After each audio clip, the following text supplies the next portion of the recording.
Ernakulam saint Augustine's ഹൈസ്കൂളിലാണ്. ഇവിടെയാണ് ഞാൻ 2ാം class മുതൽ 10ാം ക്ലാസ് വരെ പഠിച്ചത്. എൻ്റെ സ്കൂൾ വിദ്യാഭ്യാസം ഏതാണ്ട് മുഴുവൻ തന്നെ ഈ സ്കൂളിലാണ് ചെലവഴിച്ചത്. അതിൽ 8ാം ക്ലാസ് മുതൽ 10ാം ക്ലാസ് വരെ എൻ്റെ ക്ലാസ് ടീച്ചറായിരുന്ന VC ജോസഫ് സാറാണ് അടുത്ത് നിൽക്കുന്നത്. അദ്ദേഹമാണ് എന്നെ കണക്ക് പഠിപ്പിച്ചത്. എനിക്ക് ചെറുപ്പം മുതൽ തന്നെ കണക്കെന്ന് പറഞ്ഞാൽ വളരെ പേടിയുള്ള ഒരു സബ്ജക്റ്റായിരുന്നു. എനിക്കൊന്നും അറിയാൻ പാടില്ല സത്യത്തിലെ 7ാം ക്ലാസ് വരെ. 8ാം ക്ലാസ്സിൽ സാറിൻ്റെ അടുത്ത് നിന്ന് ചേർന്ന ശേഷമാണ് കണക്കിനോട് എനിക്ക് നല്ല ഒരു ആവേശവും താല്പര്യമൊക്കെ തോന്നി എന്തെങ്കിലും ഞാൻ മനസ്സിലാക്കാൻ തുടങ്ങിയത്. ഇപ്പോൾ ഞാൻ ജോലി ചെയ്യുന്നത് KSFE എന്ന് പറഞ്ഞ ഒരു സ്ഥാപനത്തിലാണ്, കേരള സർക്കാരിൻ്റെ. മുഴുവൻ കണക്കാണ്. അപ്പോൾ എല്ലാ ദിവസവും സാറിന് എനിക്ക് ഓർക്കാതിരിക്കാൻ വയ്യ. അതിനെ കൂട്ടാനും കുറക്കാനൊക്കെ എന്തെങ്കിലുമൊക്കെ പഠിപ്പിച്ചെന്നത് സാറാണ്. അതേപോലെ എൻ്റെ ക്ലാസ്മേറ്റാണ്, ചെറുപ്പം മുതലേ എൻ്റെ കൂടെ ഒരുമിച്ച് പഠിച്ച ക്ലാസ്മേറ്റാണ് ഇവിടെ നിൽക്കുന്ന ഭരതൻ. ഒരു സ്കൂൾ കോമ്പറ്റീഷനോടനുബന്ധിച്ച് ഒരു ഗാനമേള നടത്തിയപ്പോഴത്തേക്കും കോങ്കോട്രം വായിക്കാൻ ആളില്ല. അപ്പോഴാണ് ഭരതൻ വന്നിട്ട് ഞാൻ വായിക്കാമെന്ന് പറഞ്ഞിട്ട് കോങ്കോട്രം ഭരതനാണ് വായിച്ചത്. അങ്ങനെ അന്ന് മുതലാണ് ഞങ്ങൾക്ക് ഈ സംഗീത ബന്ധം തുടങ്ങിയത്.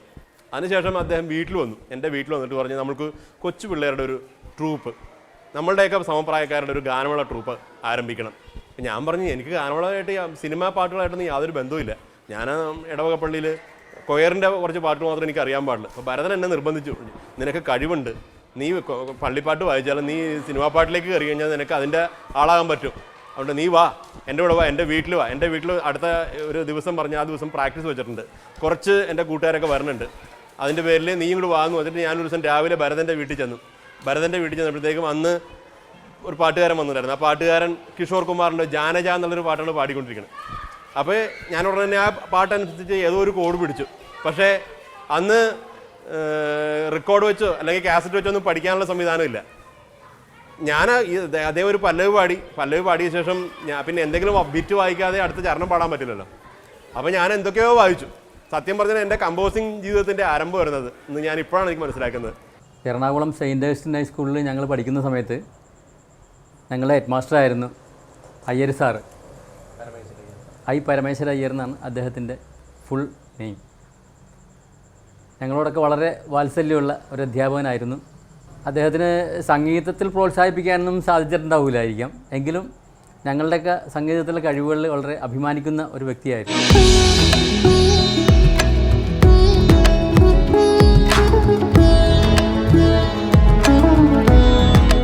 ഇത് ഞങ്ങളുടെ പ്രിയപ്പെട്ട സുഹൃത്ത്, കുടുംബ സുഹൃത്തെന്ന് പറയാം അദ്ദേഹത്തിന്, രഞ്ജിനി കാസറ്റിൻ്റെ ഉടമസ്ഥൻ ഉസ്മാൻ. 1983 മുതൽ അദ്ദേഹം പുറത്തിറക്കിയിട്ടുള്ള ഏതാണ്ട് 90% കാസറ്റുകളും ഞങ്ങളാണ് സംഗീതം ചെയ്തിട്ടുള്ളത്. അതിനിപ്പോൾ ക്രിസ്ത്യൻ ഡിവോഷനിലെന്നോ മാപ്പിളപ്പാട്ടെന്നോ അല്ലെങ്കിൽ ഹിന്ദു ഡിവോഷനിലെന്നോ അങ്ങനെയൊന്നും ഒരു തരംതിരിവല്ല, എല്ലാം ഞങ്ങൾ തന്നെയാണ് ചെയ്തുകൊണ്ടിരിക്കുന്നത്. അല്ല പ്രത്യേകിച്ച് ഒരു വിഭാഗത്തിന് വേണ്ടി ഞങ്ങൾ അങ്ങനെയല്ല, ഞങ്ങൾ കോമൺ ആയിട്ട് എല്ലാത്തിൻ്റെ ആളുകളെ ആക്കിയത് അദ്ദേഹമാണ് ശരിക്കും പറഞ്ഞത്. 100% എന്ന് പറയുന്നത് അത്രയും ആത്മാർത്ഥതയോടുകൂടി എല്ലാ കാര്യത്തിലും ഒന്ന് കമ്പോസിങ് മാത്രമല്ല, അല്ലെങ്കിൽ മ്യൂസിക് ഡയറക്ടറായിട്ട് മാത്രമല്ല, അതിൻ്റെ നമ്മളുടെ ആ പ്രൊഡക്ഷനിൽ നമ്മളുടെ കൂടെ നിന്ന് എല്ലാ കാര്യത്തിലും അവരുടേതായ അഡ്വൈസും കൂടി സ്വീകരിച്ചുകൊണ്ടാണ് അന്ന് കമ്പനി ഓരോ കാര്യത്തിലും മുമ്പോട്ട് പോയത്. ഇതിൽ തന്നെ ആദ്യത്തെ വർക്ക് കഴിഞ്ഞപ്പോൾ തന്നെ എനിക്ക് മനസ്സിൽ ഭയങ്കരമായ 100%, 99% ഉറപ്പിച്ച് ഇവർ ഇത് ഈ ഫീൽഡ് കൈയടക്കുന്നു എന്നുള്ളത്. കാരണം എനിക്ക് അത്ര ആത്മവിശ്വാസം ഉണ്ടായിരുന്നു പാട്ടുകളെ കുറിച്ച്. സിനിമയിൽ വരാനും കാരണം ഈ രഞ്ജിനി കാസറ്റാണ്. കാര്യം എന്നുവെച്ചിട്ടുണ്ടെങ്കിൽ പ്രിയദർശൻ രഞ്ജിനി കാസറ്റിൽ അന്ന് എറണാകുളത്ത് ഒരു കല്യാണത്തിന് വന്നതാണ്, രാധാകൃഷ്ണൻ എന്ന് പറഞ്ഞ ആളുടെ കല്യാണത്തിന് ഇവിടെ വന്നതാണ്. ആ സമയത്ത് ഇങ്ങനെ ഞങ്ങൾ തമ്മിൽ സംസാരിച്ചുകൊണ്ടിരിക്കുമ്പോൾ ഒരാളുടെ വീട്ടിലാണ്, ദിനേശിൻ്റെ വീട്ടിലാണ്. അവിടെ സംസാരിച്ചുകൊണ്ടിരിക്കുമ്പോഴാണ് പറയുന്നത്, ഇവിടെ എൻ്റെ പുതിയ കഥയിൽ തൻ്റെ ഓണപ്പാട്ടുകൾ ചെയ്യുന്ന പാട്ടിനൊന്ന് കാണുന്നത്. ആ ടൈപ്പ് പാട്ടുകളാണ് എനിക്ക് വേണ്ടത്. എനിക്ക് അത്തരം വളരെ ഇഷ്ടമുള്ള പാട്ടുകൾ അതിലുണ്ട്. അപ്പോൾ അവരായിട്ട് നമുക്കൊന്ന് ഇരിക്കണമല്ല എന്ന് പറഞ്ഞ് ആദ്യത്തെ വാക്കാണ്.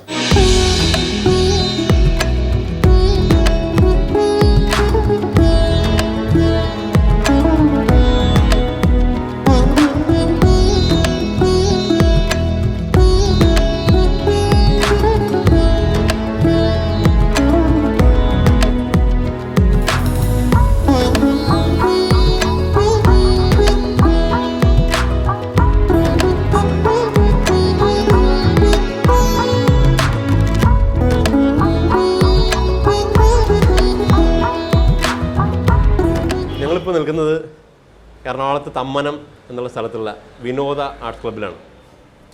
വളരെ ചെറുപ്പം മുതൽ, വളരെ ചെറുപ്പം എന്ന് വെച്ചിട്ടുണ്ടെങ്കിൽ എൻ്റെ 10 വയസ്സോ 8 വയസ്സോ എന്ന് എനിക്ക് ഓർമ്മയില്ല. ആ പ്രായം മുതൽ പാട്ടുപാടി നടക്കുന്ന സമയത്ത് വർഷം അല്ലെങ്കിൽ ഏതെങ്കിലും ഓണത്തിന് ഫെസ്റ്റിവൽ സീസണിലെല്ലാം ഇവിടെ വന്ന് ഗാനമേള നടത്തും. ഗാനമേളയ്ക്ക് വേണ്ടി ഇന്നത്തെ പോലെയുള്ള ഒരു ദിവസത്തെ പ്രാക്ടീസ് ഒന്നുമല്ല, മാസക്കണക്കിന്, ഒരു മാസത്തേക്ക് പ്രാക്ടീസാണ്. അപ്പോൾ അങ്ങനെ ഒരു ഉത്സവ പ്രതീതിയായിരുന്നു. അപ്പം പിന്നീട് ഞങ്ങൾ സിനിമ പാട്ടുകളൊക്കെ ചെയ്യുമ്പോഴൊക്കെ വളരെ ചെറുപ്പത്തിലേ പതിഞ്ഞിട്ടുള്ള അന്നത്തെ പാട്ടുകളും അന്ന് പാടിയിട്ടുള്ള ആ ഓർമ്മകളെല്ലാം ഒരുപാട് സ്വാധീനിച്ചിട്ടുണ്ട്. അതിനുശേഷം വന്ന കലാകാരനാണ് സുനിൽ ഇപ്പോൾ കുവൈറ്റിൽ കീബോർഡ് സ്കൂളിൽ പഠിപ്പിക്കുകയാണ്.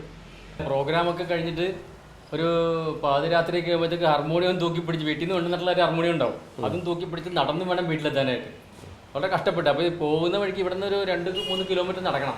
ഒരു 12 മണി 1 മണിയൊക്കെ ആകുമ്പോൾ. അപ്പോൾ സ്പീഡിൽ നടന്നിട്ടുണ്ടെങ്കിൽ പട്ടി ഓടിച്ചിടും. അപ്പോൾ പട്ടിയുടെ കടി കൊള്ളാണ്ട് രക്ഷപ്പെട്ട് വീട്ടിലെത്തുക എന്ന് പറഞ്ഞിട്ടുണ്ടെങ്കിൽ ഒരു 2 മണിക്കൂറത്തെ പണിയാണ്, 2 കിലോമീറ്റർ നടക്കുന്നത്. അപ്പോൾ വീട്ടിൽ നമുക്ക് ഈ ഹാർമോണിയം തൂക്കി പിടിച്ച് എൻ്റെ കൈവേദന മാറിയിട്ടുണ്ടാവില്ല. നേരം വിളിക്കുമ്പോൾ കൈക്ക് ചെറിയ നീരൊക്കെ ഉണ്ടാവും. അതാണ് അവസ്ഥ. ഈ ഹാർമോണിയം ഞാൻ വളരെ ചെറുപ്പത്തിലെ, അതായത് എൻ്റെ കൊച്ചു വിരലുകൾ ഇതിൻ്റെ അകത്ത് ഞാൻ മീറ്റ് ചെയ്യാൻ എനിക്കൊരു ഓർമ്മയാണുള്ളത്. അതായത് അന്ന് ഹാർമോണിയം ബാലഗാനങ്ങളൊക്കെ വായിച്ചപ്പോൾ അതേ ഹാർമോണിയം തന്നെയാണിത്.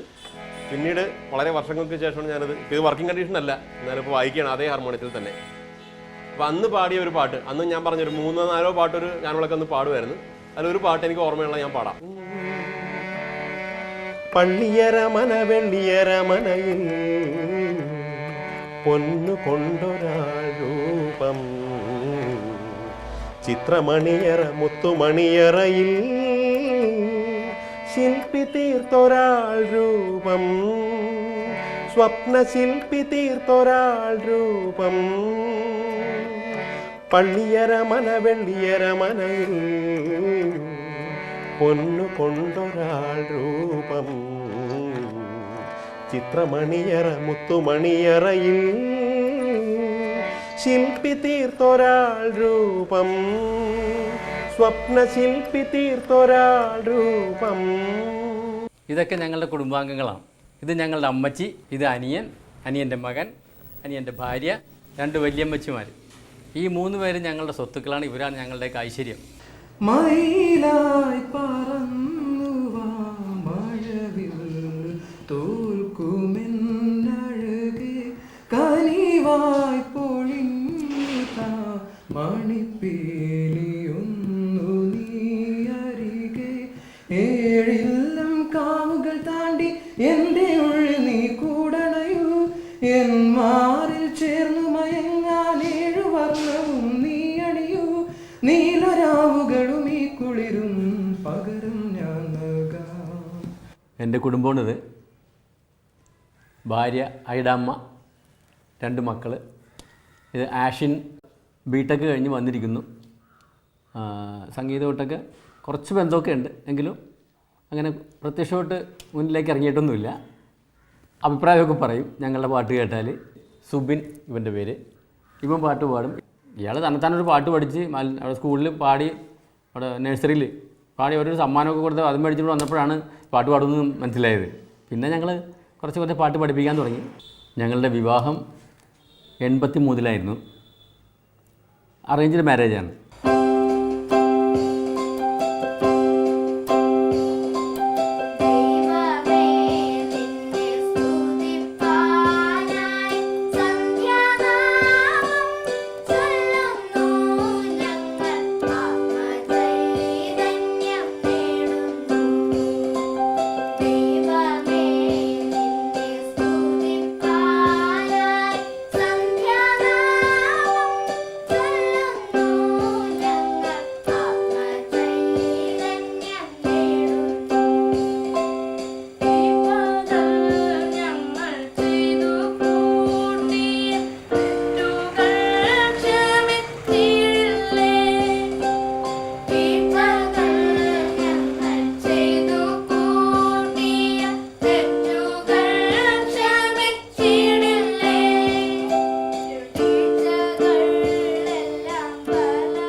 ഇതെൻ്റെ കൊച്ചു കുടുംബം.